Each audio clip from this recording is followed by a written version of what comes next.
Hello mga papsi. So, papasok na naman tayo sa trabaho mga paps. So, pinag-iisipan ko ulit mag-vlog. So, continuous natin yung page natin na Biyahe ni Papsi TV.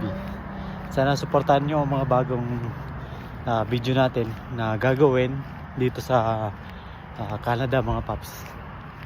So, samahan nyo ako mga papsi. Ngayon ay punta tayo sa trabaho. Papasok tayo sa isa natin trabaho panggabi. So sa ano tayo, sa superstore tayo papasok mga paps. So bali nandito nga pala tayo sa Calgary, Canada. So time check 3:30 ng hapon mga paps. Sasakay tayo ng train. So let's go.